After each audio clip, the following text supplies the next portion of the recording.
All right. So welcome to our CCGG research showcase. It has this, we have us starting about 9:05. So if folks are okay, just waiting a few more minutes. If you want to kind of, again, kind of maybe put in the chat where you are and we can do some connecting that way, or open up and talk if you'd like. Just know we're being recorded. So sometimes I forget that and I go on tangents that are not appropriate. That's why we love you, Donna. Filter. So, and I'm from CSU Sacramento. So up here with a couple other folks in Sacramento. Good morning, Lorinda. Good morning, Donna. There you are. You were invisible for a moment. That's her superpower. Yep. Other than the tangent thing. Mm-hmm. Tangent, inappropriate conversations, invisibility. So fantastic. Donna, do you know if the link on the original flyer is correct? It is. Okay. It is. I don't know what happened last night. No problem. I'm so sorry. I just wanted to make sure they had access. Good morning, Sherry Love. Good morning, Ray. Sherry Love, I think you might have the best name of the day. Good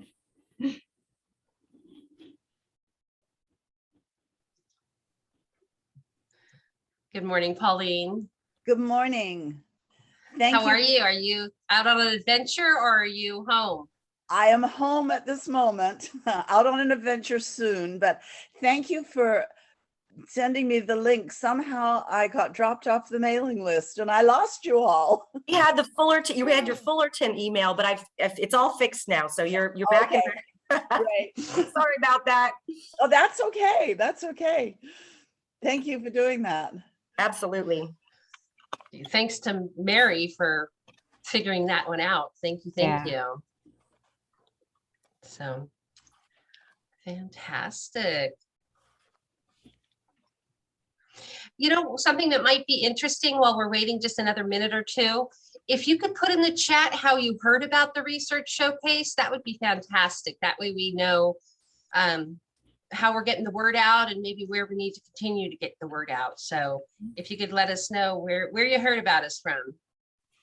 Okay. Or this from.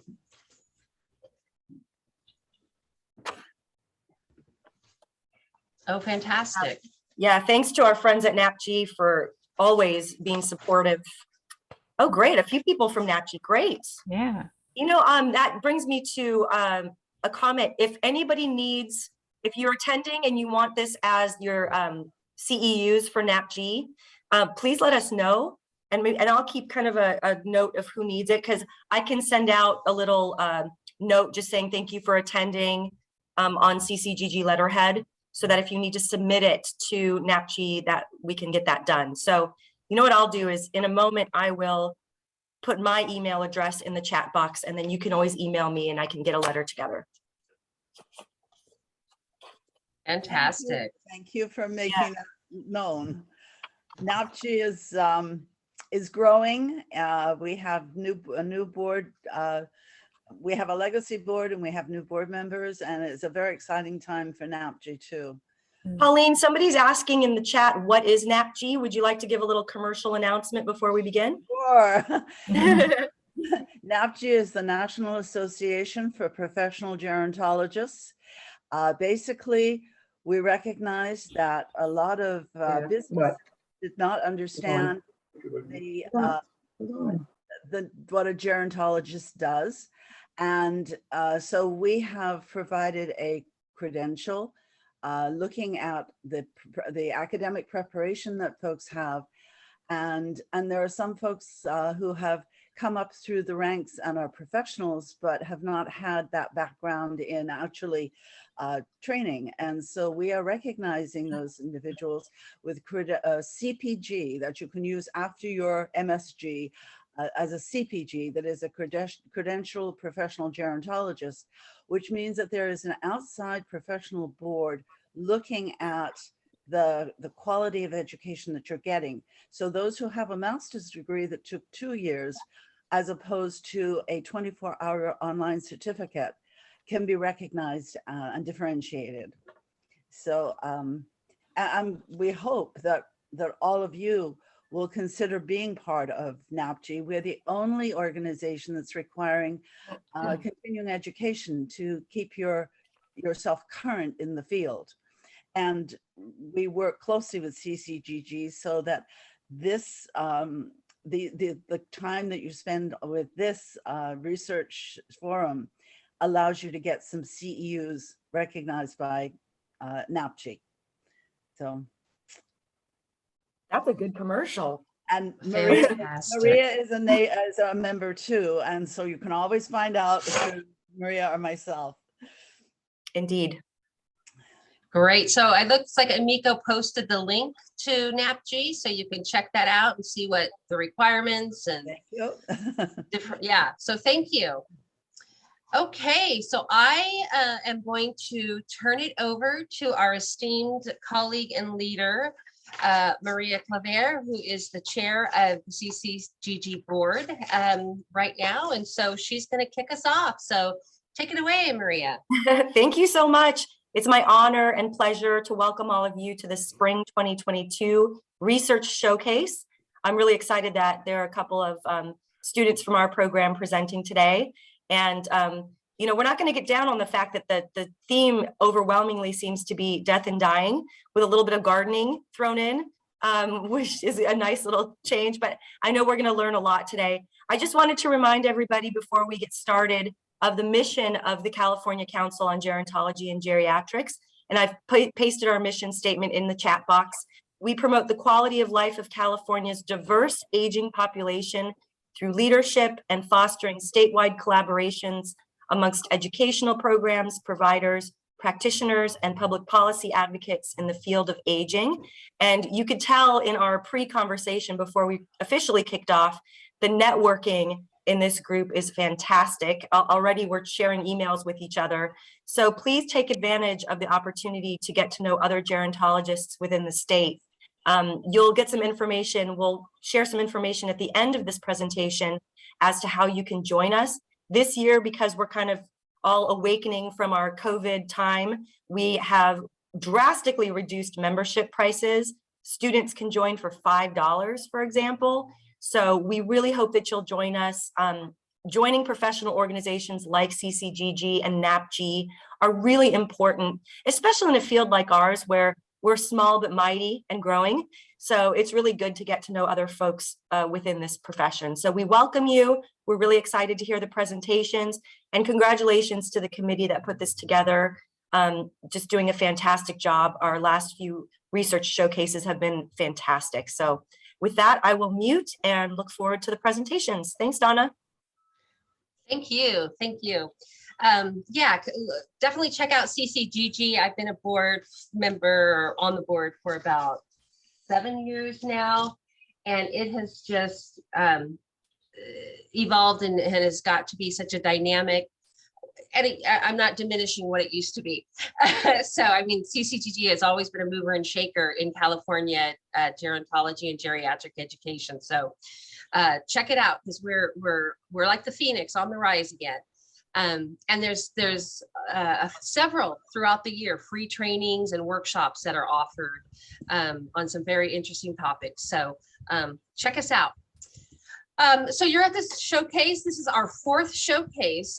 We developed this after COVID hit, and we had to cancel our annual conference, which we also miss so much, just because we don't get to gather in the same space anymore. So we wanted a way for people to be able to share their research, the work that they're doing around gerontology, and we came up with the research showcase. And it's been a pretty fantastic way to hear about what's happening in different areas. And I think so far all the presenters have been from California, but it's wonderful to hear what's happening in the world of aging research. So this showcase is very interesting because we've kind of 3 of our presentation is on death, loss, grieving, which I'm so very excited about, probably inappropriately excited about, but I just think this topic is so important and so vital, and yet so much fear around people talking about it and entering into those conversations. So I am excited that we've kind of got a cluster talking about that, but as Maria said, we're starting off with some very important information around perhaps things that might help folks with dementia. So we're very excited. Just want to throw out that when we talk about death and dying, sometimes that can be triggering or activating. So we just want you to take care of yourself during this. And so if you need to reach out, here, take a break, do whatever you need to do to kind of keep yourself going. But I think we've got some good information that will help us all. So with that, each presenter is going to have 15 minutes to present their topic. And then we will have about a 5-minute Q&A discussion after each presenter. So feel free to engage, ask questions. For those of everybody on here has probably done research, so you know you'll love to talk about it when you finally get some results and you finally get to the end of the process. So please fire away with your questions. So is there any questions about how the day will flow or the morning will flow? All right, well, let's dig into it if you're okay with that. So our first presenter is Carly Houston, and she is going to talk to us about how gardening improves the mental health of people with dementia. So Carly, I'm going to turn it over to you. Thank you.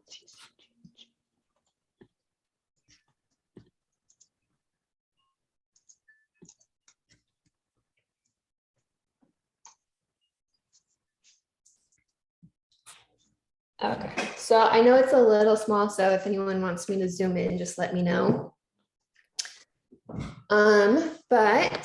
So my name is Carly. I'm a current master's student at Cal State Long Beach in the gerontology program. I'm just finishing up my first year. So today I'm going to be discussing a literature review I did for one of my classes on how gardening improves the mental health of people with dementia. Yeah, I think it would be helpful if you just zoom in on the sections as you talk about them a little bit. Okay. Yeah.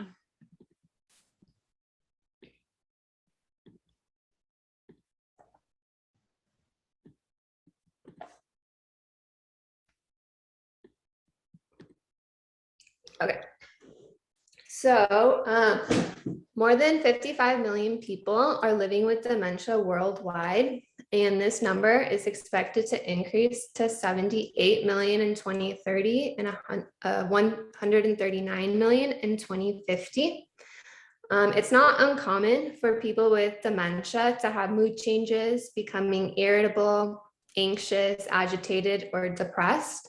So by improving the mental health of those living with dementia, their quality of life can largely improve. And nature has an overall positive effect on people, leaving them feeling calm, refreshed, and relaxed. I believe gardening especially can make a person feel more peaceful, content, especially when they're focusing on the task at hand, can kind of ease stress. So the research question I set out to sort of investigate was, can gardening improve the mental health of people with dementia, and how? And one of the reasons why I wanted to do this was because gardening is a relatively low cost intervention. So if proven beneficial, it can lessen some of the impacts caused by dementia, not only for those living with dementia, but for everyone, their family members, their friends, their caregivers, healthcare workers. So I did a review of the literature. The databases I searched were abstracts in social gerontology, psych info, and social services abstracts. The key words I used were gardening or garden or nature or horticulture therapy or garden therapy, mental health or mental well-being or depression or anxiety, and dementia, Alzheimer's, or cognitive impairment or memory loss.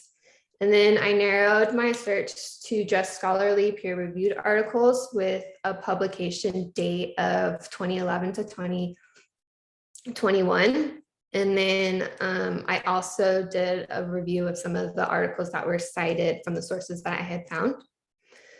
So then I ended up selecting 10 unique articles. I then did an annotated bibliography to evaluate the sources and then compared and contrasted them. So the results, when examining the effects of gardening on mental health of people with dementia, 3 themes presented themselves on numerous occasions, and those were mood, purposeful activity and self-identity, and social interaction. So the first theme, mood. Mental health includes the emotional and psychological well-being of an individual. It affects how a person feels, which is often expressed through a person's mood at any given time. And 7 of the 10 articles stated an improvement in at least one aspect in mood, whether that was through active participation or passive participation in gardening. So the active participation in gardening, so the actual act of gardening, planting, doing gardening activities, was shown to have a positive influence on mood, increasing momentary happiness. So while they were actually doing the activity, they became more happy. It also reduced anxiety and reduced apathy, especially when given a appropriate and appealing activity that the participants were actually interested in. It kind of gave them a little bit more motivation and interest in what they were doing. And then even just walking or sitting in a garden improves mood by releasing stress, reducing agitation and anxiety, especially for the people that are in nursing homes or assisted living facilities, when they have the option of kind of coming and going into their garden at the facility. It allowed them to feel more independent and have sort of had a sense of freedom. And then also the wandering, just kind of also the freedom to wander, reduced agitation.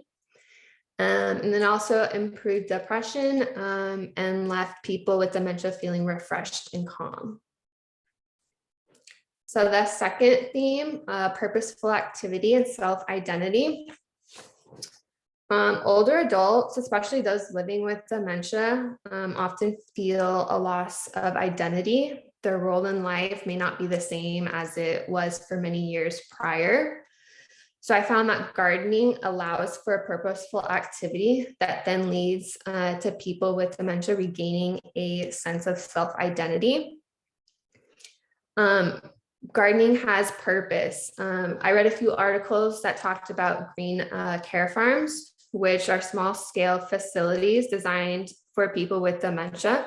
And it combines agricultural gardening activities as well as just regular care activities. So when these people with dementia were taking part in these daily activities, it made them feel useful, valued, and a sense of accomplishment. They had the freedom to sort of make choices that had purpose, something that was kind of lacking previously. Gardening also promotes expression of character and identity that has become less prominent. So especially the participants that took part in gardening activities that maybe had previously gardened in their life beforehand and enjoyed it. This is especially important for them. It kind of brought back that expression of character that has kind of been sort of buried a little bit. And then the last theme was social interaction. People with dementia, they often feel isolated or withdrawn because of their condition. So I found that people with dementia have higher social interaction when participating in nature-based activities such as gardening. There was one article that talked about a community gardening program at a dementia day center. Even though the participants knew each other from the day center previously, they now developed new friendships based on that shared interest of gardening rather than just their shared dementia diagnosis. Gardens also offer common and enjoyable topics to initiate conversation. There's the weather, the sunshine, flowers, the birds. So that helps initiate just easy topics to talk about.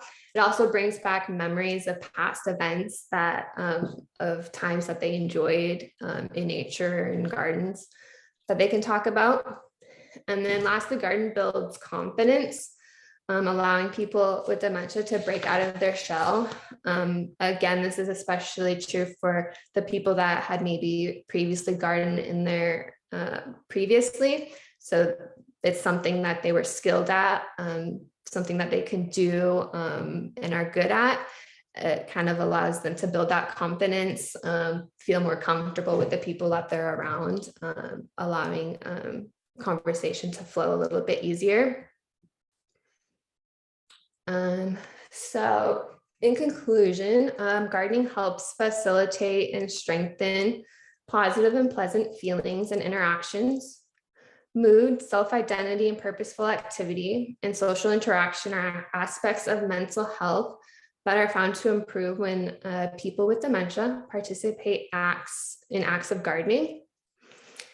And then for this, I just sort of touched on the surface. So future literature reviews should kind of do a more in-depth, comprehensive investigation of the literature out there, as well as maybe focus on the differences between the active acts of gardening, so actually doing the gardening, versus maybe the passive, so just walking, sitting in the garden, which kind of has maybe more benefits or something like that. And then if there's any questions, also I have my email there if anyone wants to know more. Thank you. This is a wonderful presentation. So yeah, we're going to open it up for questions now. And you can also type questions in the chat if you feel a little shy to speak on the call. So type questions in the chat or just chime in. Lorinda? Hi, Carly. As you were talking, I was wondering whether any of the studies had actually focused on people with dementia who were living in their homes with their families, and whether there was some kind of, I mean, to me, it seems like it would be such a natural thing to ask, to kind of create a task and a useful preoccupation if you're trying to manage the behaviors of a relative who's living in your home by having them the gardener of choice, you know what I mean? And I'm wondering if that came out in any of the studies that you looked at.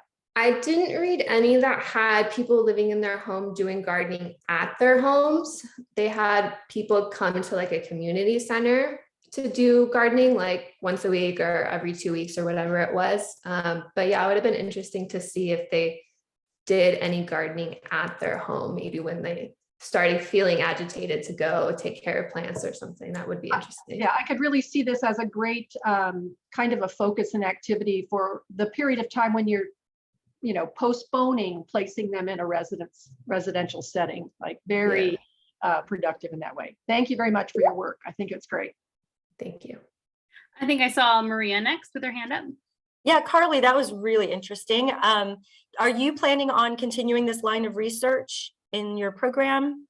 And if so, I'm definitely thinking about it. I'm kind of gonna take this summer to really figure out kind of what I want to start thinking about my thesis, but I do really like this topic. So I'm definitely thinking about continuing it for sure.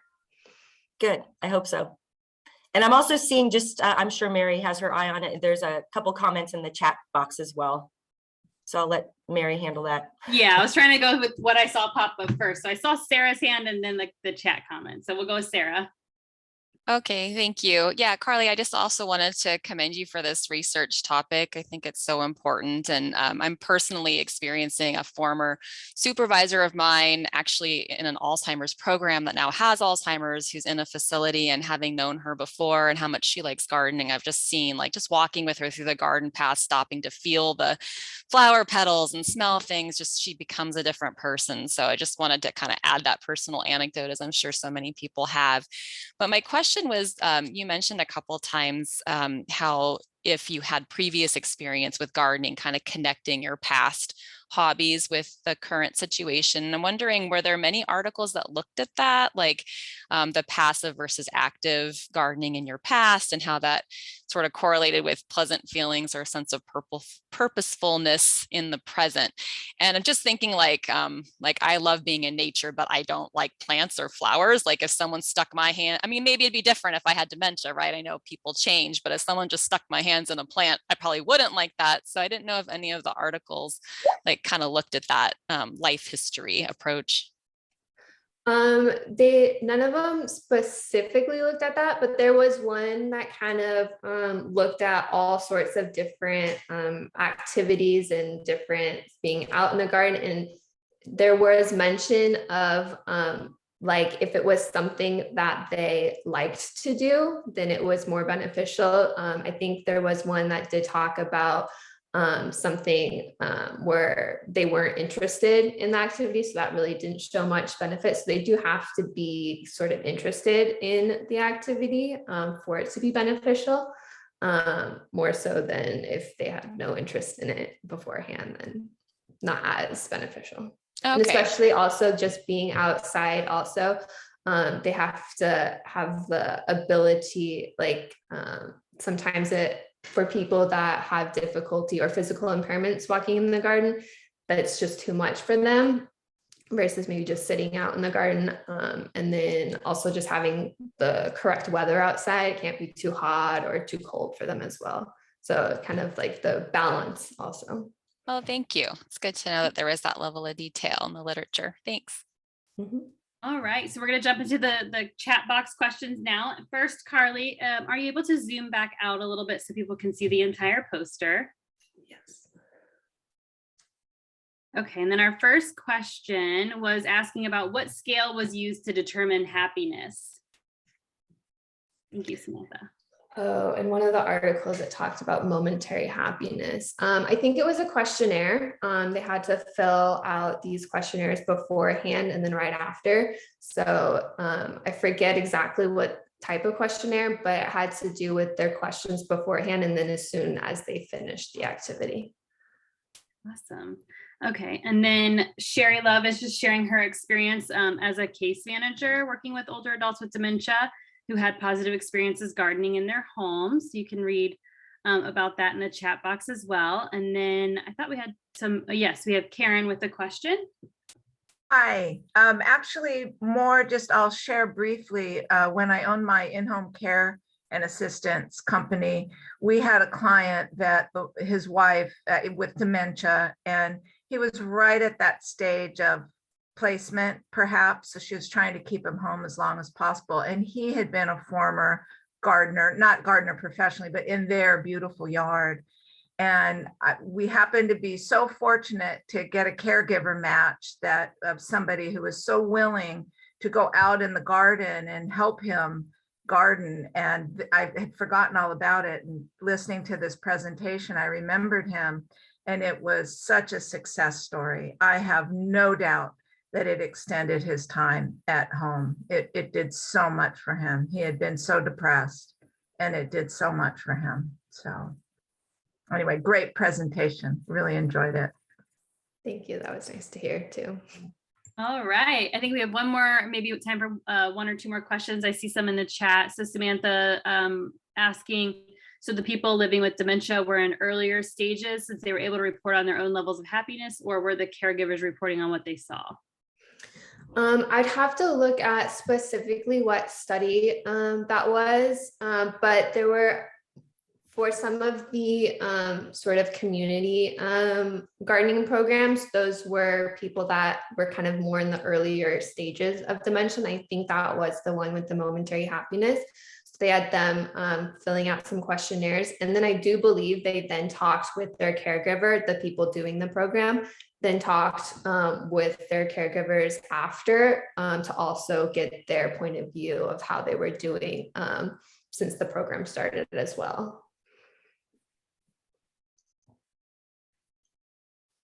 Okay, and then Martha was wondering who was delivering the gardening intervention. Were these gardening expertise, people with the knowledge of it, or could anybody just do this? Again, I have to look. I know there were some horticultural therapy programs as well, where it combined gardening activities with sort of art therapy. So those people were trained. But I think there might have been like maybe one person that was sort of like a horticulturist, but then I think the rest were more social workers. Great. There's been so many really good questions. Let's see. I was recently involved in a clinical study finding pleasant events to incorporate into the daily structure help reduce irritable behaviors. Gardening was a big one. Yeah, there's been a lot of comments in the chat box about people having their own experience, seeing that gardening and being outdoors has been beneficial. So it's great to see like that connection of people seeing it in their own careers and what we see in the literature. That's a great connection. Any last questions or comments? Carly, I just wanted to say again, congratulations. And I posted also in the chat that one of the earlier questions just made me think it would be really cool if you could translate this information into like a one-page how-to that you could make available to assisted living and memory care communities that might want to provide this as an activity, or even for family members in the home, like Lorinda was mentioning, just that maybe don't have experience with gardening, but maybe just need to, like, how do I even begin to provide this activity? So I don't know, a project you can think about for summer. Yeah, that's a good idea. Thank you. Thank you. This was wonderful. Thank you so much. This was a great presentation. I really enjoyed learning about it. So now we're going to switch gears. So we are going to move into a couple presentations that are in the theme of kind of death and dying. We didn't anticipate that. It just kind of happened that way. So first we have Sarah Bartlett sharing about death and grief and service learning, an exploratory approach. So Sarah, I'll let you take it away. All right, thank you. I will just share my screen. And hopefully the background noise isn't too bad. My husband's on the other side of the wall also having a meeting, so told him to keep his voice down. But so yeah, my name is Sarah Bartlett, and I'm a lecturer in the Psychology and Child Development Department at Cal Poly San Luis Obispo. And this talk is called Death and Grief and Service Learning, an Exploratory Approach. And just my own kind of trigger warning, this is based on a case study. So I am going to talk about a death that occurred during an intergenerational service learning program that we do. So again, just take good care of yourself as I go through this today. So this project, I'm going to start by just giving a little bit of background. So this case study took place during an intergenerational service learning program we've been doing at Cal Poly for about 4 years now, called the Lives Well Lived program. And if some of you were here for the fall showcase, I was here with one of my students, Allison Scholl, and we were reporting on the virtual version of the Lives Well Lived program that we did during COVID. But this case study actually goes back to when we were doing the program in person pre-COVID, and we're hoping to return to in-person service learning in the fall, fingers crossed. So this situation might come up again. So that's why I wanted to present on it, both to give information to others about my experience having a death occur during a service learning program, and then also to get advice, because I feel like sometimes this isn't something that's really talked about very much, and there seems to be kind of a lack of information on it. So just a little brief background on the Lives Well Lived program. So it's based on the documentary film Lives Well Lived by Skye Bergman. And I hope that most of you have had a chance to see this film. It's a wonderful film about it interviews several older adults about their secrets to living a life well lived. It goes into some of the amazing, historical phenomenon that they've been through and their wisdom and resilience and growth that's come out of those experiences, but also kind of looking at it from the lens of successful aging and how they're so actively engaged in life in the present day as well. So when I saw this film, I knew I wanted to use it in my psychology of aging class, and it just happened that Skye works at the same college as I do. So we formed this service learning project based around her film. And the way that it works is we're on a quarter system still at Cal Poly, so we only have 10 weeks, and we have 5 service learning encounters during the 10 weeks. In the first one, my psychology of aging class partners with a local retirement community.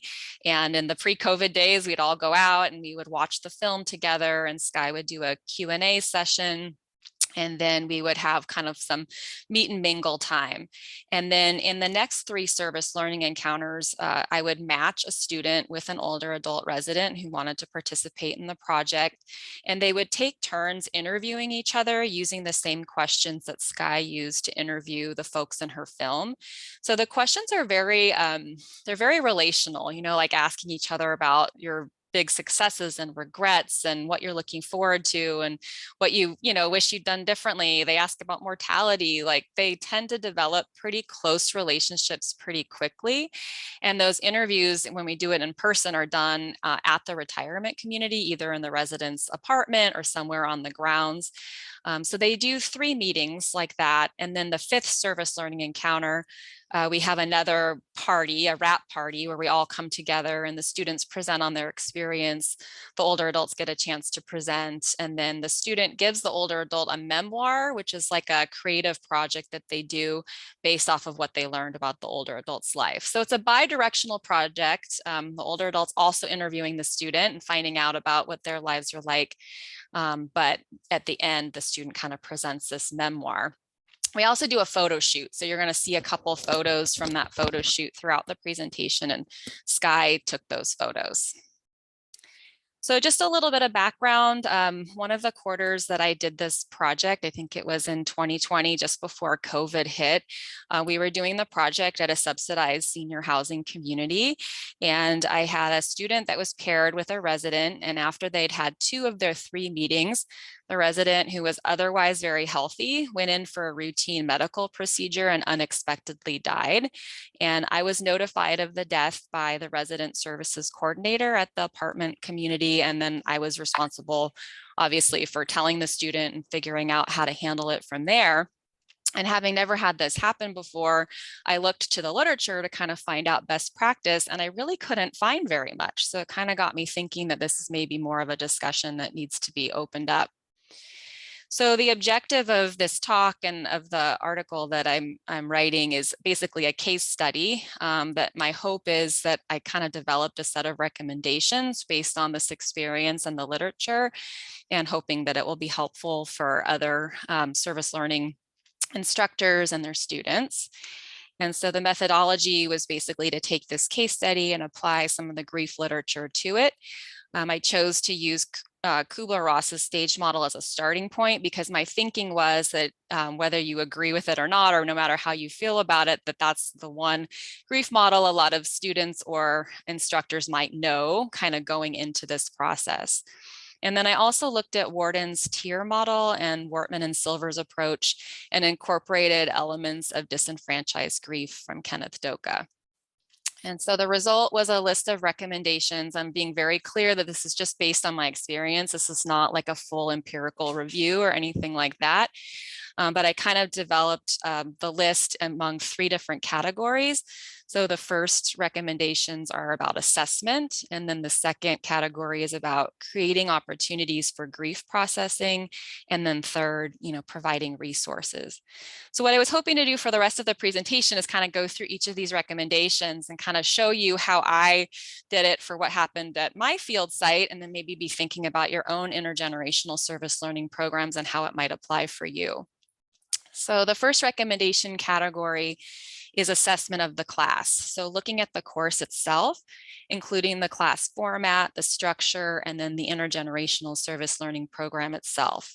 So for me, it's an undergraduate upper division psychology of aging course. So it's mostly juniors and seniors that take it.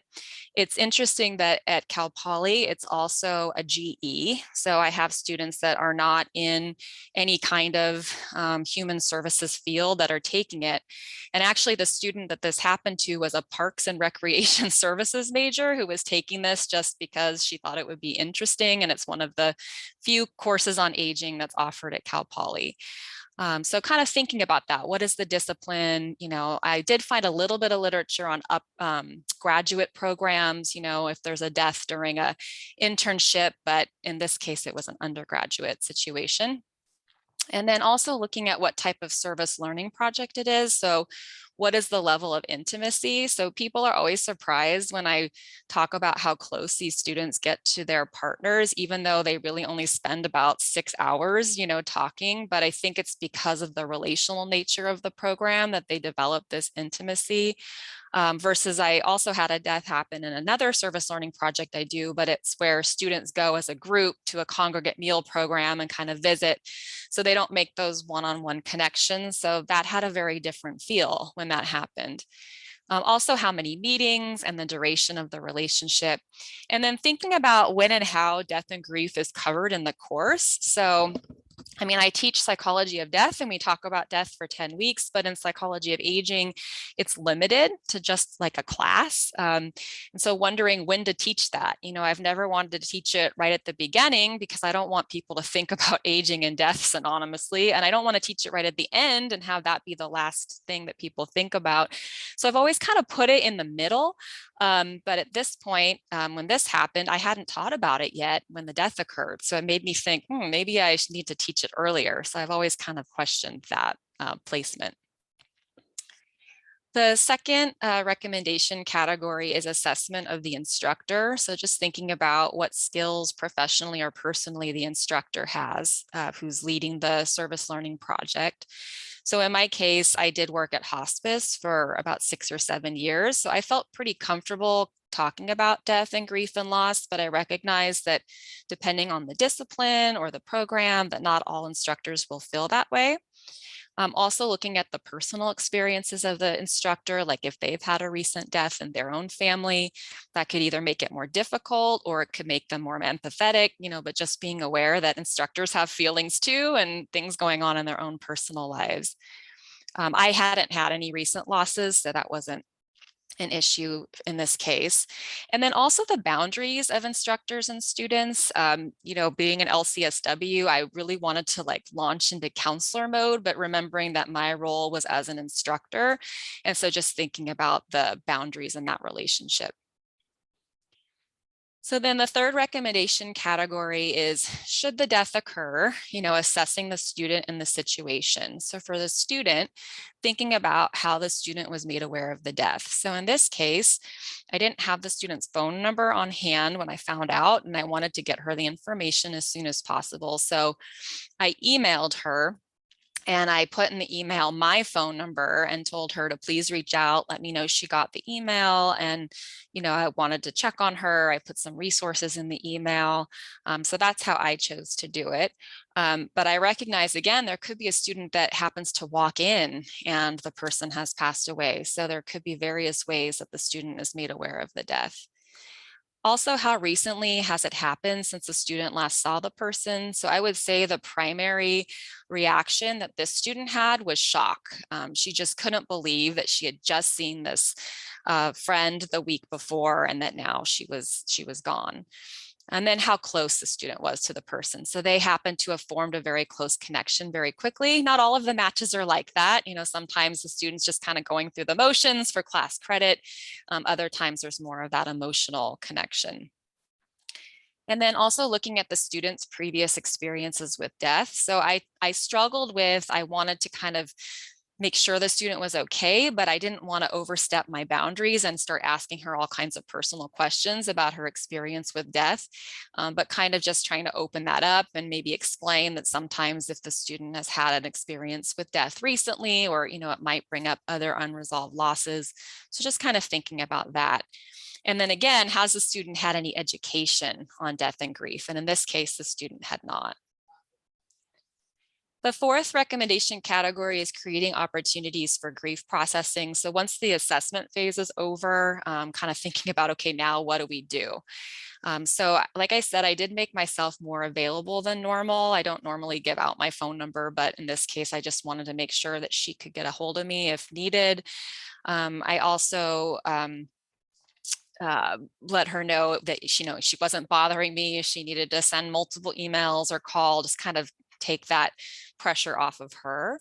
And then in terms of how to work it into the course curriculum, I really gave a lot of thought to that. And that's where I really looked to the literature, and especially Wortman and Silver, and how they talk about having personal control and choice over the grief process. And so that's what I decided to do, is just give her the choice within some limits, so it wasn't overwhelming for her, of what to do. And so, for example, I have them write a reflection paper after each of their service learning encounters. Well, she couldn't do her third encounter with the older adult. So I asked her, do you want me to just excuse you from that? I can just excuse it in the grade book. Or do you want to try to write something and use that as a way to process your grief? And she actually chose to still write it.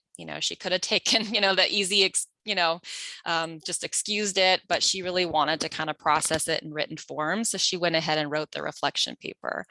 And then I asked her, we have these presentations that everyone's doing at the wrap party. Do you still want to do that? And she came up with the idea of, rather than presenting on what the experience was like for her doing the project, like everyone else, she almost wanted to present like a eulogy of the person that she'd been matched with. So she wanted to share a little bit about that person's life and about what they had meant to her. And she had taken a selfie of the two of them, so she wanted to put that photo up. So we actually started the wrap party that way, and it was really touching. The residents at the apartment community really appreciated having their friend, commemorated, and the other students also really appreciated just having it acknowledged in that way. And then also, how do you interact with the family? Should you send a sympathy card, call the family, not reach out at all, attend a memorial service?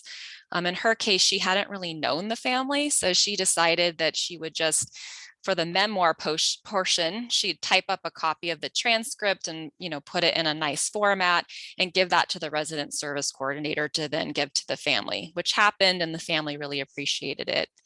And then lastly, addressing the issue with the class as a learning opportunity. So I thought, gosh, this is a good learning opportunity for the class, but I wanted to check in with the student first, make sure that I wasn't, disclosing any private information, that she felt comfortable with that.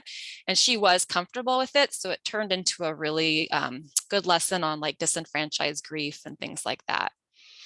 And then lastly, providing resources. So I gave the student resources for on-campus counseling and their 24-hour hotline, the Dean of Students office. Some universities might have peer counseling programs. And then there's off-campus resources as well. Like I gave her the 24-hour mental health hotline number. There might be support groups in the community, individual counselors. But I wanted to end with just, saying that I didn't feel like there was really any support for me. And I feel like sometimes universities might need to figure out a way to provide support for instructors as well. I have a very supportive department, but I'm like the only gerontology person, which is why I wanted to come and bring this issue here, because I just don't have that kind of feedback. And so I just wonder, in the future, if there's things that the university could do to kind of support the instructors. So that is all. Thank you for listening. And yeah, I'm open for any comments or questions. Thank you. This was fantastic. A very unique topic I hadn't heard covered before. And I'll start by saying I actually had this happen to me when I was a graduate student. I went to the assisted living facility where I volunteered once or twice weekly with an older adult with dementia there. And I'm knocking on her door. No, she's not opening it. Normally her door is just open. So it was weird that her door was closed. And I'm like trying to ask people like, she's not opening her door. Is everything okay? And they like couldn't tell me because of like HIPAA and stuff like that. And I had to just go home and then find out like the next day. It was very strange. Like find out that way. So I'm really glad that Mhm. you're covering this really important topic. So I'm gonna I think Maria first for a question. Yeah, thank you. Thank you so much for this topic as well. I wanted to speak to one of your last comments about support for faculty, because I think that universities especially could be doing a much better job in recognizing that, we faculty have feelings too. It takes me back to, I think it was my second year at Cal State Long Beach, which was like 13 years ago. And I had a student over spring break who had died from a car crash. And I got a form in the mail, like in my campus box, saying that the student had withdrawn from the class, and then there was a blank that they could fill out the reason why, and it just said deceased. It's like, that was just a heck of a way to get Wow. official notification. The in that class, the student's roommate happened to be in that class as well, so he came up to me after class and let me know what had happened. So I knew by the time I got that form. But if I hadn't, it just seemed like this was a terrible way to let a faculty member know that a student had passed. So I think there's a lot of work to be done in this area. I did bring it to the attention of, I don't remember who it was, faculty affairs, the provost or something. And I didn't chase it down so much, but I think that you bring up a really good point. So thank you for this presentation. Yeah, you're welcome. And that's an example of just death in general, that universities kind of, how do they handle that? I know we get, the campus-wide email, but that's really it. So how could we maybe deal with it in a little more personal way? Yes. Thank you. Thank you. I think Carol had her hand up. Yeah. Hi, thank you, Sarah, for this really, really meaningful research and sharing that. I look forward to maybe seeing any further work you do, or even if I could get a copy of your PowerPoint just to reinforce. I teach a collection of practicum students in different levels at Sac State. And one of my students, actually two of them, have been working in a hospice program since last September. And as we've been nearing the end of their final semester and graduation, I've been asking them what kind of guidance they've been getting about the end of their time, or any preparation for what would happen if one of their patients died, because certainly one of them has been declining. And they've gotten nothing from this particular program. Very concerning. And I've talked with them over a period, we meet every other week, and I've talked with them about, well, have you reached out? Would you reach out? Would you like me to reach out? We need something, at least transition, because I know that other hospice programs that we engage with do that. They work with the students and advise them. And they've always been very reluctant. So the last time I saw this student, her patient had died. And I feel so bad. They've had these relationships since last September. Right. And she's very strong and has, she's been very matter of fact about it. But I still think the impact has got to be huge. And I haven't really known a good way to help her through this. The thing that triggered it was that she'd actually been assigned to start working with a second patient, and that patient had died before they had met.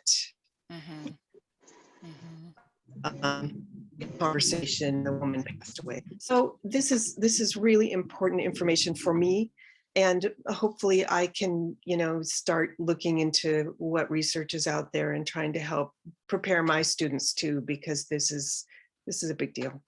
So yeah, I think that's a really good point. And I actually used to be a volunteer coordinator at a local hospice in our community, and I would have Cal Poly interns come through and intern there. And we had such an amazing, at the hospice I was at, we had such an amazing training program and a bereavement program, and the bereavement program was available to the students. And so they had that support. But, like you say, what if the hospice is really not holding up that end of the deal for these students? Does it fall on the teacher who's teaching the practicum course? Like, who should be the support person for that student? And I agree that especially with undergraduates, I've noticed they're sort of timid. A lot of them, they don't feel like they deserve to advocate for themselves within the agencies that they're placed at. So, you know, like, what is our role as advocates versus trying to encourage them to do that, to develop that skill? It's really complicated. It is. Yeah. Thank you. This is very, very relevant to me right now. So thank you so much. You're welcome. All right, we have time for one more question from Donna. Hi, thank you, Sarah, for this just important topic. And, you know, it just made me think. I have taught a beginning kind of the first class students take when they come into our gerontology program, and it's a service learning course. And it hasn't happened yet, but it just makes me think about, when do we educate students about that? Because you don't want to hit it off, you know, welcome to Gero, let's talk about death. Yet that's so very, very important. So we need to, that just kind of sparked my brain of, we need to do some formalized training around that. We have a death and dying class, but not everybody takes it. And not everybody takes it until the end, you know, maybe the end of their program. So I just want to thank you for sharing that. And it just has sparked my thoughts. Yeah, So, thank very you. important. Yeah. And thank You you know, for and sharing that struggle that you've had too about when to teach about death and dying, because it really is hard to think about when to time it. So thank you. Right. And it's just, you know, nobody, well, I've kind of turned the corner where I love talking about it, much to probably my students, you know, chagrin. Because it's just, it's to me, it's just such a dynamic, important topic. But yeah, we got to figure out where to put it. Great conversation. This is great conversation, but I do want to move to the next presentation just so we can make sure we have time for everyone. So thank you so much for your great questions today. So next, we actually have a student that I was on her committee for her project. So I'm really excited to hear her talk about it again. So Sophia is going to tell us about the Logistics of Loss Handbook for Navigating Tasks After Death. Thank you so much. Okay, I'll go ahead and share my screen. Let's see, we rehearsed this, I could do it. Where are we at? So many things pop up. Okay, slideshow.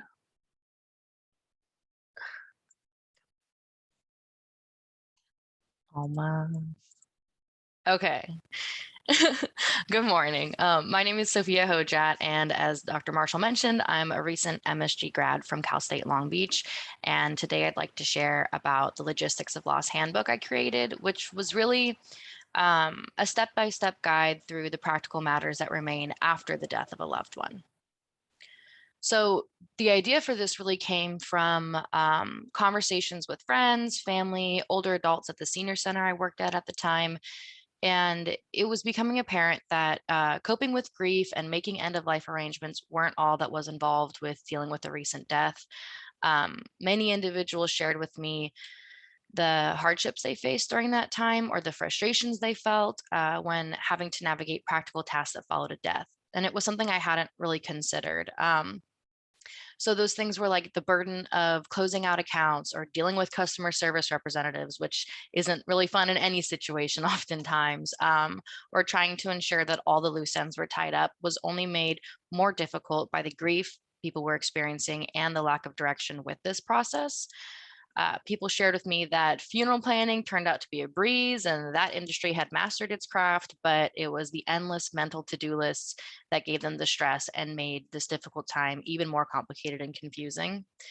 And even more so, it became evident that even for the rare few that took advantage of all of the end-of-life planning resources available to them and made an intentional effort to really close out their affairs before their departure, there were even still all types of emotional, financial, and legal consequences that could remain for their loved one if these tasks after death were overlooked or done incorrectly. There was one woman in particular at the senior center where I worked who shared with me the grief she had to relive as a result of forgetting to take care of her of taking her late daughter off of a mailing list after she had passed away. And so she shared with me like the heartache she felt when she received a credit card offer in the mail years after her daughter had passed away. She talked about how seeing that application flooded her head with thoughts of like, where would she be now? How would she be with her money? You know, would she be financially responsible? All these questions came back as she had to relive this grief and thinking about this loss. And the unfortunate truth of that matter is that this episode of grief brought on so suddenly, so many years after the death, could have ultimately been avoided if there were more clear guidance available for this individual at the time of her daughter's death. As a result of these types of conversations, I really felt compelled to just address this need to create a product to simplify this process. So the problem was then that there were numerous resources guiding people around making end-of-life plans, and on the back end, countless services available to tackle coping with grief. But there really didn't appear to be clear guidelines of what must be done after someone dies to ensure that all those affairs are managed. So without clear instructions, tasks can be easily forgotten, steps can be omitted, and that can lead to the logistical nightmare experienced by the senior at my senior center. And so I think leaving loose ends opens the door to unnecessarily reliving the grief and the loss of the individual, as well as even potential financial or legal issues too. So the purpose was then to create a handbook for bereaved individuals who find themselves responsible for taking care of these items to be completed after a death. The intention for me was that this project would ease that burden and serve as a guiding source for those dealing with grief while trying to complete all the necessary steps after someone dies. So for my literature review, I focused on end-of-life planning and grief as the two main themes, because the way I saw it, participating in end-of-life planning would reduce the number of tasks and loose ends that remained after a death. But while the presence of grief, particularly complicated grief, can make navigating these tasks that remain much more challenging. So I felt it was important to understand the proven benefits of end-of-life planning, as well as what motivates those who do it, as a way to better identify who my target might be for this project and what they'll be up against if no advanced planning was done. I think even in the case of, yeah, if you've checked all your boxes and done everything before you pass, there still are tasks that remain. So understanding, you know, how much further back are you set if you hadn't done that all in advance, or for your survivors anyways. But I also felt it was necessary to understand grief and to be able to distinguish between normal grief and complicated grief, and the obstacles that are associated with each that could really put a strain on the process of navigating my handbook. I think objectively, some of the things that ended up in the handbook are simple, straightforward tasks, but you add on that layer of grief and they're insurmountable, daunting obstacles, right? And so after my literature review, the process was really identifying and reviewing what existing resources and materials there were out there that were similar to what I was looking at, and then looking for potential gaps or overlapping content, any inconsistencies, what availability was there, and were those materials and products out there easy to use. After this, I compiled like a comprehensive running list of all the tasks I found that needed to be completed, and identified what type of tasks they were, maybe the timeline it would take for completing those, instructions or proper procedures involved with those tasks, and explanations for the tasks of why it was even necessary. Although the task may have been simple, the reason for why it was needed maybe wasn't clear, so looking into that. And from this list, the final categories to be included in my project were determined. After that, I sent my drafted project for review and feedback from members of the target audience that could have benefited from this product at the time of a recent close loss, as well as expert panel that included those in financial planning, hospice and palliative care, legal, attorney, and geriatric social workers, public health nurses, and people that may have different touch points with either an individual near end of life or the deceased's family, and on the back end of things. And so feedback regarding any, the ease of use of the handbook, any missing content or relevancy of the included information was used for making necessary revisions to my project. So ultimately, the handbook was comprised of 4 main sections. So immediate matters, the initial time-sensitive steps to be completed in the first few hours following the death.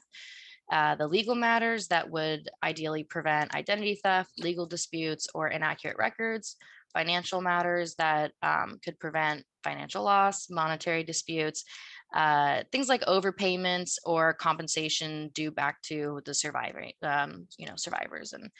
and then personal matters was kind of a modge podge of different things, from protecting the property and assets, personal housing, closing out affairs, social media, things like that. It was really a catch-all, that category. But as well, in this handbook, there's introductory information to the guide, an area to note personal history and information about the deceased, sections at the end designed for the user to make note of account information, any important contacts to track it all there, call notes, they can easily see what they need to follow back up on and who they spoke to was the representative for that agency, and an area to track any tasks that they've assigned to others.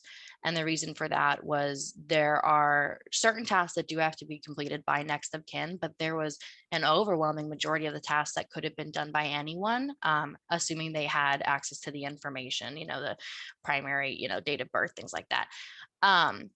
And so I think that's important to note too, that like, if these responsibilities fall on you, who else do you have around you? What strengths can you play on, and how can you build the support that way to assign these tasks out? So I really wanted to encourage that by having a space where you could make note of, okay, my daughter is extremely good at knowing the account information and passwords and whatnot, so I'm going to assign her to these tasks and then follow up and to track that there. So that was certainly a feature in the handbook.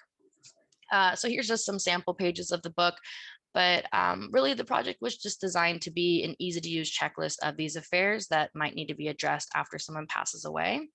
And the handbook provides instructions on how to complete each of those steps, guidance on where to begin, explanations for why that task might be necessary, and tips for achieving best outcome.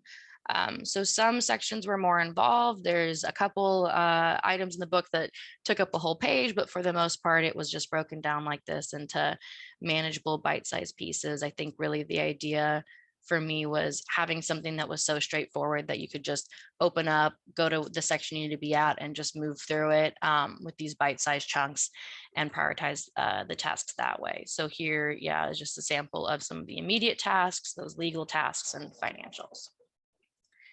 And then I think really the implications for this would really be the hope that it would ease the burden on the bereaved, or that it would prevent those legal situations and, financial costly errors.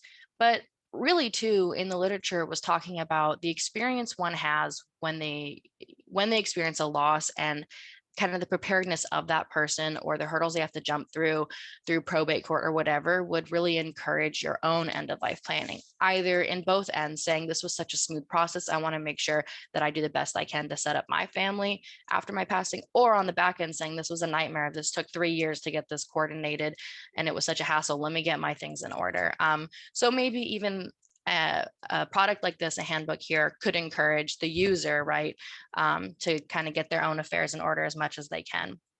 And I think intentionally by design, some of the limitations of this was I didn't really dig into funeral or memorial planning. Like I said, a lot of the feedback when the idea was coming together was that industry has it locked down. There's so much support to guide you through. A lot of that can be done in advance. So it really wasn't the focus of my work.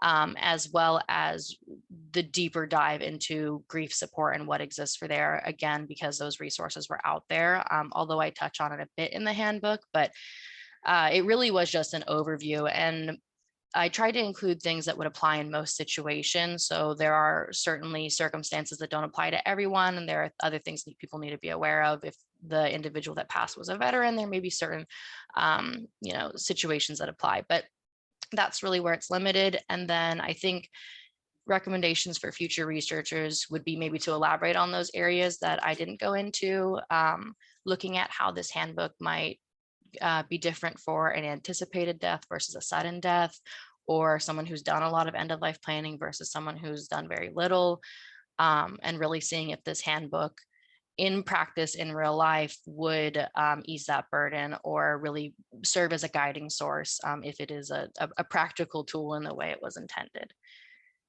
And that's it. So yeah, I'm Sophia Hojat. And so if you're interested in reading the full directed project, you can email me, I can send that out.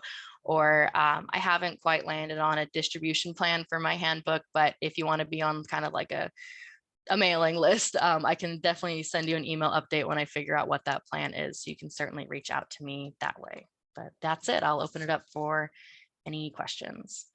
Thank you, Sophia. And I was going to show off. Oh, it's going to be hard to see because I have but I have the physical copy. Yeah, there you go. Exactly. I don't know if mine will show. Oh, there you go. Yeah. Yeah, it's really hard when you have your virtual background. Virtual background, yeah. She Yeah, made I'm like- physical copies. They're very, very cool. So I'm going to open it up for questions now. Maria. Oh, I just wanted to add to my congratulations.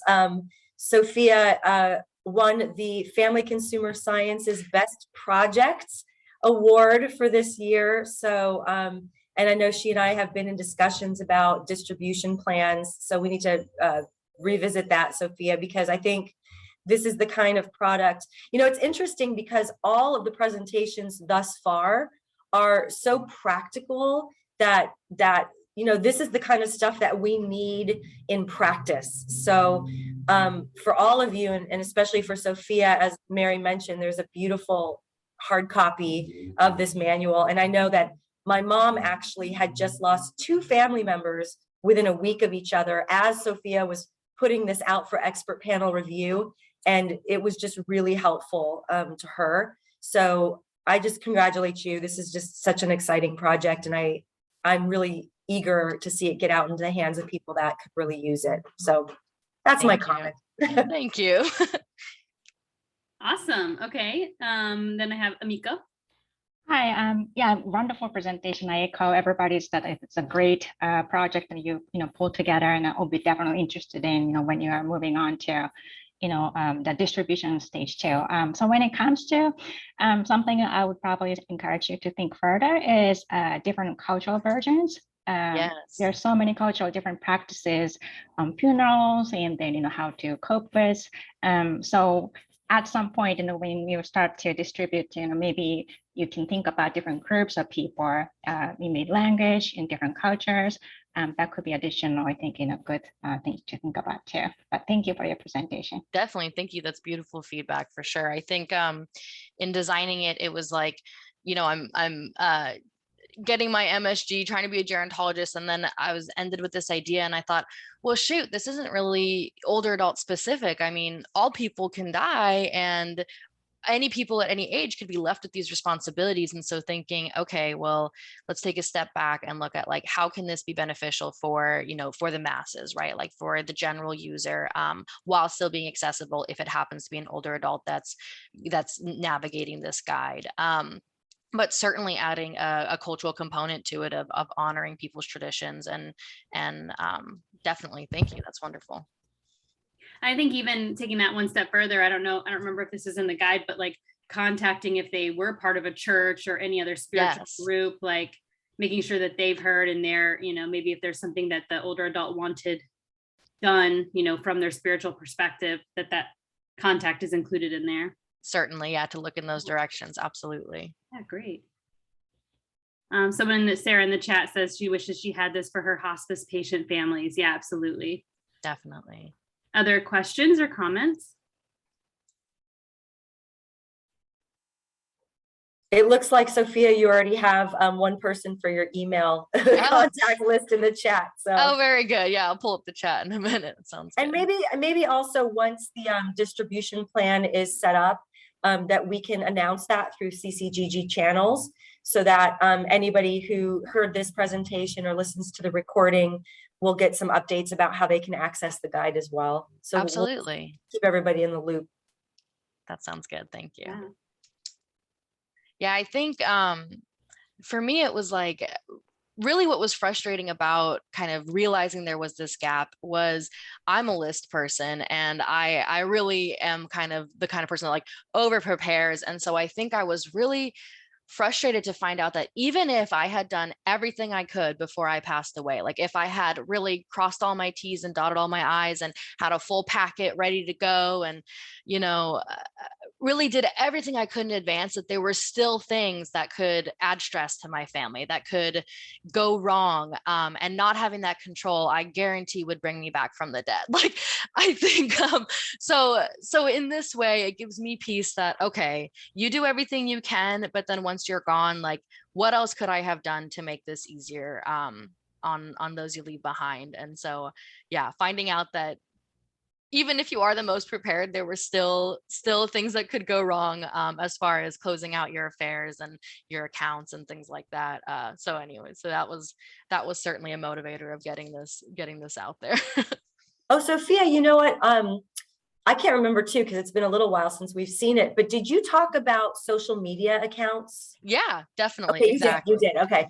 Because I know that there's a lot of, now a friend just actually emailed me and said, by the way, I've named you as my legacy person, so that in the case of her passing, that Yes. I become like in charge of her Facebook account, and I can either continue it to allow people to post memories and this and that, or not. Memorial info. Yeah, exactly. Yeah. So that exists now, which I'm glad that they are creating something, because otherwise it's kind of creepy to have people on my Facebook that I know have been gone a while. So no, and you're absolutely right. It can be like very triggering or activating to, you get those automatic reminders of 3 years ago on this day, and you may not be ready to see that memory pop up of a friend who's passed, and you're given that content with or without, and so I think having that feature memorialized, I think, in there, you're able to specify, do you want this to automatically pop up for people, or people can still just access this account, view it, and, see what's on the page. It also prevents it from being hacked, because it's not like a live, yeah. Exactly. Yeah, it's kind of exactly memorialized. We're seeing this actually with Betty White's Facebook page, because her assistant has continued to keep posting on it. And there are some people that post saying, there's some people that are kind of opposed to it. Like, this was Betty's page, even though the assistant was the one managing it throughout her life. But that's a whole other topic. Anybody looking for a research topic out there, you this go. is a good to tackle. Certainly. Well, thank you. This is a wonderful, wonderful presentation. And any other comments or questions? I see lots of emails in the chat. So Sophia, you might want to copy those down while the next presentation happens. Transcribe them for sure. Thank you. Yeah. Or I could also, this is Donna, I could also save the chat and send it to you, so you don't have to worry about writing them all down right now. Sounds good. Does that sound Yeah, okay? Great. Thank you. All right. Any last comments? I think just some more emails popping in. Everyone's very interested in a copy of this. We will move on to our next our last presentation for today. We have Marcia Harris-Brim teaching us about the Soul's Legacy, an end-of-life planning program to prepare for existential suffering. Let's see, I'm looking. Oh, there. Okay, good. Let's see if I can get my share screen working here, and then we'll get going.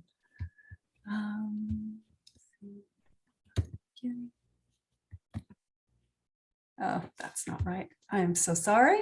My apologies. Let's try that again.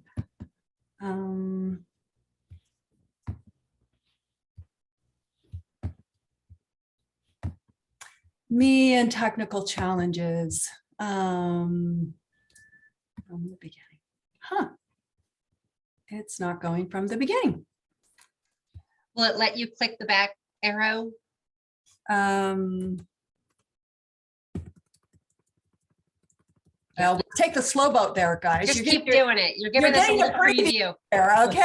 All right. No, everybody close your eyes. Okay, I think we are ready to begin.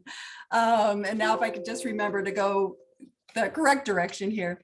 I wanted to thank you for allowing me to share about a rare end-of-life planning program called Your Soul's Legacy, which focuses on helping older adults prepare for emotional, relational, and spiritual suffering in advance of end of life. In 2019, I became caregiver for both of my parents, who within 3 months of being diagnosed with different terminal illnesses, died naturally on the same day. While dying together was a gift for a married couple of almost 60 years, I bore witness to their horrendous pain, not physical, but emotional and relational. Their advanced directives and other end-of-life preparation did nothing to ease these sorrows. So it was actually their dying experience that propelled me to grad school to find resources that could reduce such suffering for others and someday for myself. In my first semester at grad school, I read an article entitled Your Soul's Legacy, a program designed to help prepare senior adults to cope with end-of-life existential distress. It was written by Chaplain Fred Gruey about a program that he developed for his dissertation after spending years in the hospital, as a chaplain, in which he realized that there were many issues that were creating suffering for his patients at end of life, that because of the narrow time frame associated with their prognosis, they did not have enough time to ultimately find the peace that they could have had at end of life. And so that was the impetus for his program. So not surprisingly, when I, when I read this article, I immediately thought of my parents, and that has set me on the road as far as my master's research. But obviously, I am not a hospice chaplain. And so in order to test this program, we created a Train the Trainer program, and I was one of its first graduates. And then in order for me to research the program as an intervention, the program itself as an intervention, I created quantitative research tools to be able to do that. And I'll talk more about that in a moment. Oops. Before I actually jump into my research, I would like to share with you a little bit about this program, since it is so very unique. Essentially, it is a 7-week program for small groups up to 12 that is 90 minutes in length. And on the first week, older adults hear a video presentation by Dr. Gruey, and in which he actually introduces normal end-of-life existential suffering, what that is, and why it's worth preparing. And then for the next 6 weeks, attendees are actually given an assignment each week in which they do a self-discovery exercise around a given topic. And then the following week, the majority, while there again is always an introductory video about the topic, there's some group discussion that goes along with that. And then the members of the group share what their experience was. And like several of the presenters have talked about earlier, this just promotes such beautiful intimacy and support within the group around very personal and important topics. They deal with defining their soul, which is obviously everything about a person that is not their material existence, our loves, our dreams, our hopes, our successes, our failures, our traumas, our achievements. And it's a beautiful, anyway, I'm not going to take time to go into each one of these, but they share their story, they share their beliefs, they have opportunities around forgiveness and blessing, because the focus of this is to look at common end-of-life issues associated with loss of meaning, being alone or isolation, life's uncertainty, and fear of death. And in the last session, they actually do together a death simulation exercise in which they are truly given an opportunity to identify what are the things about their life now that they value most. And in that process, at the end of it, they're reminded to breathe, because you still live. And now you are really clear around what are your core values. So go live according to them, live intentionally. So it's a really pretty beautiful program. So when I set up my research project about this program, my question was ultimately, does Your Soul's Legacy, can it actually reduce anticipated end-of-life existential concerns for healthy older adults? As I said, this is an intervention study, it's mixed methods, but the focus of what I'm talking about today is really around the data from my qualitative survey. So quantitative survey, excuse me. So I developed a pre and post survey, which was based both on the literature that is out there around existential, common domains of existential suffering, as well as I reviewed it thoroughly with Dr. Gruey. I had 30 older adults who actually did the survey in advance. And then at the beginning of my program then that I facilitated, my older adults who participated filled out the survey and then did the same one at the end. So let's talk about those participants. There at Sac State, we have a Renaissance Society of Continuing Learners. And so we recruited there 11 people self-selected. They were all women, surprisingly. What was interesting about this group, in contrast to the groups that Dr. Gruey had led for his research, was that there was essentially the vast majority here were spiritual or unaffiliated. So there weren't people in the group the majority were not associated with a specific religious belief system. And so that actually made for a lot of diverse, interesting conversations over the course of the program. Okay, there we go. So, oops, I think my advancer is just a little delayed. So this is just a stylized version of my actual survey that I created. And on the right-hand side, there was essentially 26 questions or items that people were asked relative to common end-of-life issues that create concern for people.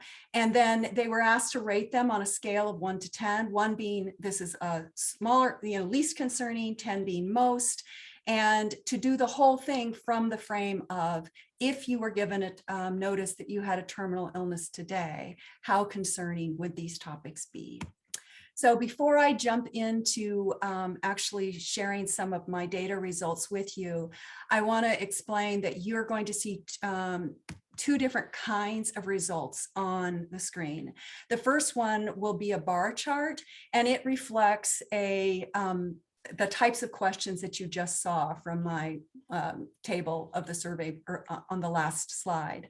It's going to show the goal of the program was ultimately, again, would my participants actually have reduced concerns about these about these end-of-life topics that create concern and suffering in the dying process. And so the first bar represents the number of participants. I actually had 9 people who filled out both pre and post. So that's my sample set here. So the number of my participants that had reduced concern is in the light peach bar, number of participants who had no change after the program, and then number of participants who actually had increased concern after the program. The second type of questions you will see, or data that I will provide information about were all based on Likert questions. I had 16 Likert questions on the survey as well, and I'll give you mean, pre and post, and then the arrow according to, that will be associated with each one of the questions actually indicates the direction in which I wanted to see my numbers move. That would indicate that the intervention actually did have a positive effect. Couple of quick comments. There were no tests of significance done on my data because I'm dealing with a very small sample set. These are opportunities for future researchers. The findings that I will be presenting today deal with dignity and independence, excuse me, and family relationships. Other data that's not include data from my survey, from my quantitative survey results that's not included includes death anxiety, legacy meaning, and spiritual concerns. Oops. Boy, this is just, oops, never mind. Okay, relative to death and dying, I think I have something that popped up here, but excuse me 1 second. Okay. All right. In terms of the issue of discomfort with, in general, one of my Likert questions was, how much discomfort does the thought of dependency create for you at end of life? As you can see from my directional arrow, participants actually had less discomfort associated with the notion of dependency at end of life after the program. As far as losing my independence and self-respect when I can no longer take care of myself, this was one of my 10-point scale questions. 4 participants actually experienced decreased concern as a result of the program. Having others take care of my most personal needs, like showering and toileting. Actually, 66% actually had less concern about this very difficult issue at end of life. Losing my sense of control, almost half had decreased concerns. Knowing how long I really have. Obviously, that's both an issue of control, and I think the fact that, again, I saw in these participants such a response like this, I think indicates some acceptance. And let me just, so in terms of relational concerns, the program, in contrast to a lot of the advanced planning that is older adults are encouraged to do, it can often come from an individual focus. And I know there have been lots of efforts within the literature and programs like Being Mortal and things like that to think about these this kind of medical planning from a relational standpoint. But the relationship issues are bigger than the pain of our body.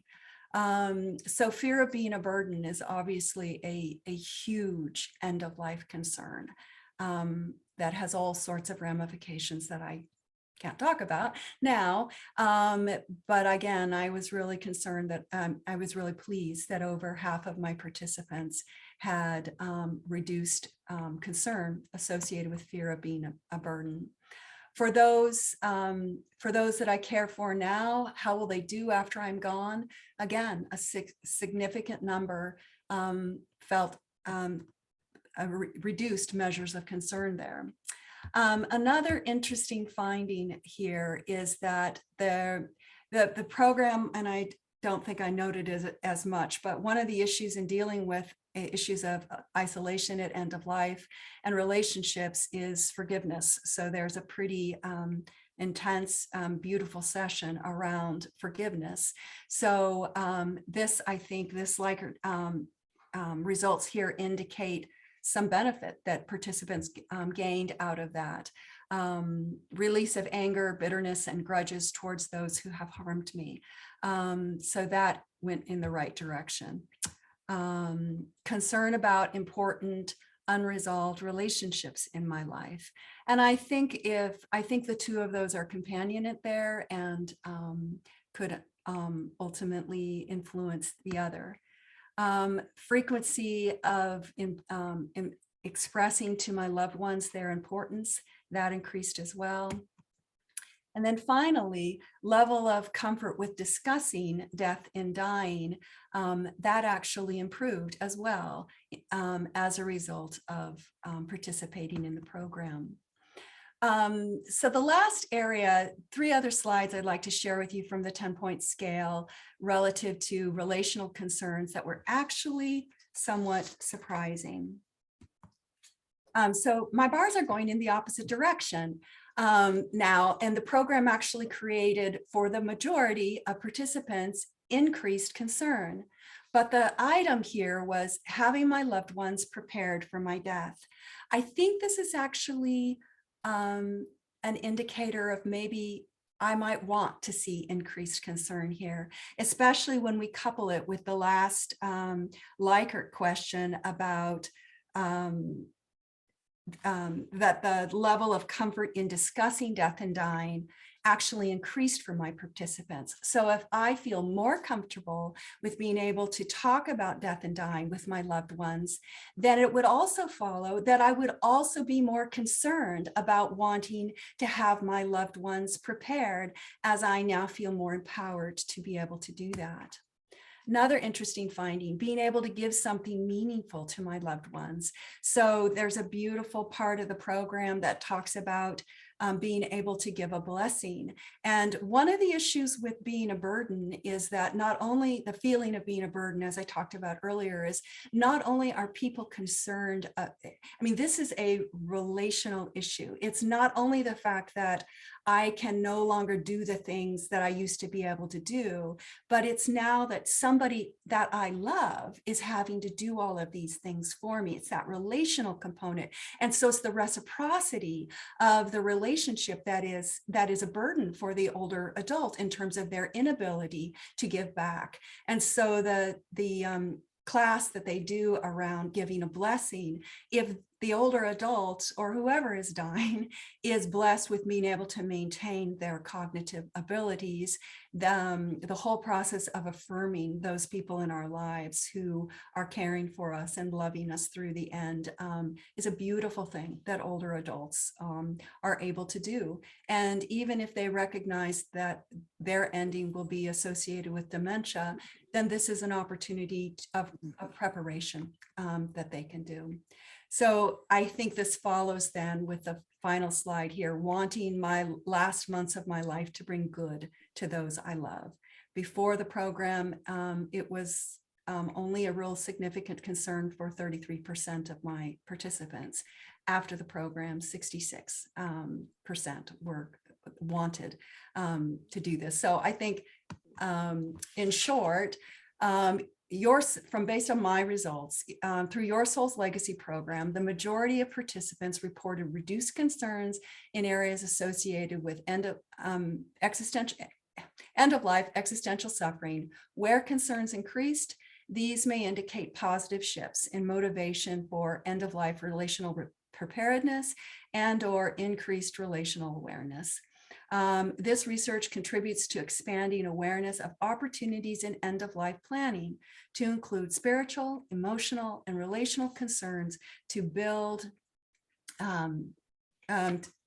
well, you can read that, the rest of that, and also to build skills that cultivate meaning and reciprocity despite suffering and dependency. In terms of weaknesses, obviously, this was a new survey that I developed for my quantitative results, and my sample size is extremely small and very homogeneous. And so future research, hopefully we will have larger sample sizes and a more heterogeneous program. So in closing, I just want to go back to this slide. My parents in their celebration of life picture here were in their 60s and 70s. They were actually the ideal age to do a Soul's Legacy program. And I can only imagine the difference it could have made in their end of life suffering, relative to their end of life suffering, if they had had something like this to do some of this advanced planning in. So my hope essentially is that other researchers will build on my work so that when older adults do end-of-life planning, preparing for the needs of their soul becomes as important as preparing for the needs of their body. If my work contributes to such an end, then what my parents suffered is given meaning to. I'd like to thank all those who contributed to my research work and to my parents who were its catalyst. Thank you. Wow, thank you so much. That was a wonderful presentation. I really enjoyed your last words and the photo that you shared and really connecting it to your personal experiences. I think that all of us researchers usually have some sort of personal background and reason for why we're doing the work we do. So thank you for kind of enlightening us to that and just all of this interesting work. So I know we have one question in the chat, so I'm going to start with the one question in the chat and then we'll open it up and see if there are other questions. So Lorenda's wondering if there was a common thread across the increased concerned responses. Were the same individuals in this category? What background did they share? Did you do any type of personality trait measure to identify a potential relationship with the traits? That's a great question. And I think at this point in time, First of all, as far as your first question goes, there was quite a bit of variation in terms of who actually, for each question where I noted people with increased concerns. There was one example where I would probably surmise that there was a personality issue with it because they did tend to have a particular impact overall from the program. But other than that, it was pretty mixed. So I couldn't really, I'm not at a place where I could answer that in a way that says I've done a true analysis around that. But that's one of the things that I definitely do want to look into. Yeah, great. I'll do another question from the chat and then I see a hand up. So first, Sarah was wondering, she says it sounds like a very interesting program. And then she asked, I was wondering if the literature discusses cultural differences in how this program influences participants. I think similar. So far, this is like this is an example of a typical early research effort. Let me try to close in the back. I'm sorry. The literature is essentially focused on, the only literature that exists on this program is the work that was done by Fred Gruy, and all of his participants were Caucasian. I did, however, have an opportunity. We had 2 African Americans who were in our facilitator program, and one of them facilitated a Souls Legacy program with her church, and I participated in that as well. But unfortunately, it was very small, only 4 participants, and I was not able to collect both pre and post responses from that, but from a qualitative standpoint, I could not see any difference between how the African Americans, again, I'm dealing with a very small sample, extremely small sample set, but in my sample set, both groups, and in this case, both participant groups were women as well, had very similar responses in terms of, you could go on, but I won't. Okay, I think next I saw Carol.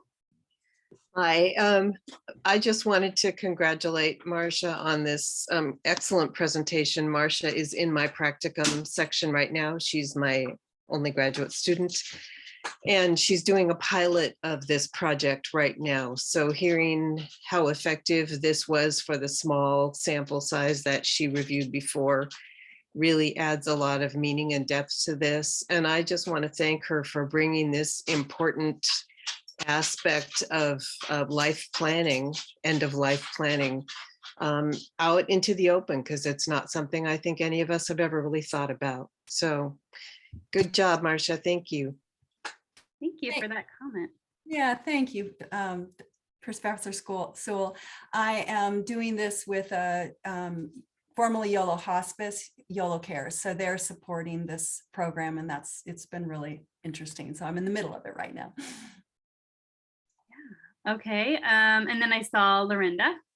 Yeah, I just wanted to kind of chime in and say, first, this is a great project, and I'm really interested in seeing how the data is going to grow over time. And because of the nature of the study, it seems like it's going to be something that is going to be a cumulative, small N groups in different situations. And I want to encourage you to, like, if you haven't already done it, create a demographic survey so that you capture the data on all the individuals in the individual groups, even though they might all seem the same, so that you can at some point do a really robust analysis of different factors that are making a difference in people's, that might be influencing their improvement in or their decrease, right? And I know it varies by question, but I think it would be great. Yeah, I agree with you. My demographic in my pre and post is pretty extensive at this point in time. Good. But I don't know if it was you or not who had made the comment about tracking individuals. It would be because I did have individuals that actually did have increased concern. It might be interesting to anyway, you're just giving me lots of ideas about other potential questions that would be very important to ask to then be able to do that kind of correlation at the end. So thank you.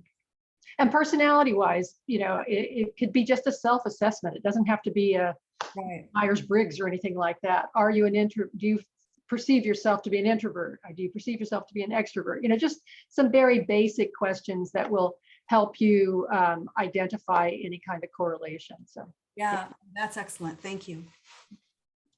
Thank you. And then there was another question in the chat, but I think you already kind of addressed it. The photo is powerful. Thanks for sharing your personal story. Did you notice a difference in attitudes and beliefs based on cultural norms? I feel like you might have addressed that, but do you have any additional commentary? Yeah, my comparison is only can only be there between the African American group and the Renaissance Society. And with both of those groups, I was dealing with highly educated women. And so again, and the other interesting thing was in both groups, the participants had already done had pretty much done most of their, if not all of their advanced planning. So if future research, I would really encourage actually targeting specific populations that I think would have potential to be able to shed light on these kinds of questions that I don't really feel I can because of the homogenous, factor. Yeah. All right, and thank you. And I think we have time for the last two hands that are up, if we can go through them. Donna and Lorinda. Donna? I'll be quick. Marcia, awesome job. It's been a pleasure being able to work with you on this project. What I love about this is, and all the presentations on death is, you each have different stages and different approaches to it. What I love about yours is the pre-work that hopefully helps with the stuff that the other two presenters talked about. And we all know, and it's, we all push very heavily, you've got to have your advanced directives, your advanced care planning, but this deals with the family stuff, the relational, the interpersonal and intrapersonal. So I appreciate the work that you did on this. Thank you. And I appreciate all the help you've been. So my question is really, I flashed back on something that came up earlier in the presentation, which was that in the work that Gruy, is that how you say it, had done, Yes. that it was predominantly a Christian group, right? Yes. And Right. in this group, the group was, the minority were in religious, the others were identified as spiritual. Did that bring an unusual quality or type of robust discussion, or how did that enrich or complicate the process that they went through? I would say it definitely enriched it. And in turn, it's part of the facilitator training is it just like for chaplains, for instance, they're very comfortable with a wide variety of people's spiritual beliefs. And because of other background I am too, as were the people that were trained to facilitate this. And I think the initial discomfort is for the participants, because obviously religion is not a topic we talk about, but every single one of them, regardless, I think of their faith affiliation or lack thereof, have really, you can just see in the group dynamic, benefited from the ability to be able to discuss these sorts of things, share these sorts of things in a forum in which everybody understands these are my personal beliefs and these are the things that give me hope or strength or purpose or meaning or whatever. And everyone was able to affirm. In my last group, it was whatever gives you joy, we want to affirm that. And that really was the takeaway from the group. And these are rare conversations. So anyway, the more diverse, in my opinion, in these groups, the better. Great. Well, thank you so much. And thank you to everyone for your wonderful presentations. I think we've all learned so much today. So I'm actually going to turn it over to Amiko, who's going to talk us through the next step. Yes, now I'm going to have to ask you for a difficult task to select one presentation out of this 4-1 great presentation we had to be the best in showcase award. So we don't have any official criteria, but I want you to select one favorite one that you had from those presentation you heard. So I'm going to release the poll. So please select just one presentation and then cast your vote. I'm going to launch now.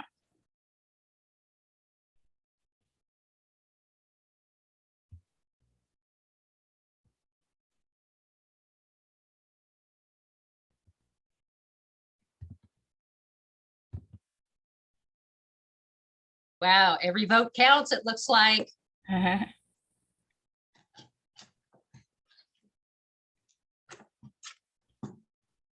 give you 20 more seconds or so.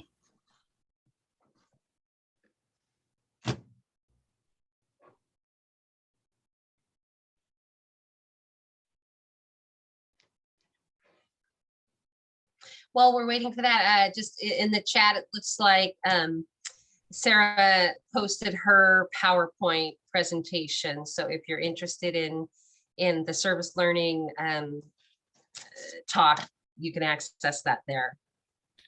I hope it'll work. It's like a link to OneDrive, so who knows, but it's the easiest way I can figure it out. It works for me. Oh, good, good. But Right. I already have it, so it may not. Yeah. Okay. So I'm going to close the poll. So last call. All right. And then the award goes to Logistics of Loss, Paulson Project. Congratulations. Congratulations. So the award is $50 Amazon gift card, and it was a generous donation from Dr. Edward Garcia at the CSU at Long Beach at Speech, Language, and Pathology. So we'll arrange that, gifting. But congratulations, and congratulations to all other presenters, who contributed, to this showcase event today. All right. And then we do have the in the survey. I think Donna has the link. Donna has it, and Donna didn't pull it up. So talk about yourself. Okay. Talk amongst yourselves briefly. I'm so sorry. Yeah, before you completely leave the event, we're going to have the closing remarks from Maria shortly. But please fill out the short survey. We continue having this event twice a year for now, and then we've been having wonderful presentations every time we have this event. But we are really interested in keep improving. So if you have any suggestions about what else we could be done, we'll really would like to hear your feedback too. So please remember to fill out the survey once it's done. I'm sure that Donna will be pulling it up soon. Okay, I think I'm going to go ahead and turn it over to Maria. Thank you so much, Amiko, for that, and congratulations, Sophia. Just a few closing comments. First of all, for those of you in the audience who are working on research, just notice that we had a range of different phases of research. So we had Carly who presented on her literature review, which might become the basis for her future research. Of course, we had Marcia talking about some pilot research that she'll be building on, all the way to some kind of more fully cooked research from Sarah, and then a project by Sophia. So if you have research in progress, we also welcome your abstracts for future research showcases, because as you can see, the discussion is really rich after you present. So here you have experts in the field, interested parties who are more than willing to help you think through next steps in your research or your project. So we really do encourage you to apply to present to us. It's a friendly group. Hopefully you agree. So that's that. I also wanted to make sure to remind you, if you would like a certificate of attendance for NAPG CEUs, please email me, and you can cruise further up the chat for my email address, and I can post it again when I'm done speaking. I see Donna has posted a link for the feedback survey, so please do that as well. I also wanted to invite you, as I mentioned earlier, that we have drastically reduced membership prices for this year. So please jump on board and join us. You can go to ccgg.org/join for that information. And then as Amiko mentioned, we will have a couple of CCGG Presents topics throughout the year. Future topics that we're working on now. One is about downsizing and organizing. And then the other one is about creative housing. So we'll be posting information about that. The last thing I'll mention is that for everyone who attended today, we will be emailing you a follow-up with a link to the recording for this. So if you know someone who really could benefit from hearing this information, or if you want to go back and re-listen to any of the information, or if you missed any of it, we will be sending that to you as well. So again, congratulations to the committee who put on yet another fantastically successful research showcase. Thank you again to our presenters. You all did a beautiful job, and we look forward to seeing you at future events. Thank you so much. Thank you.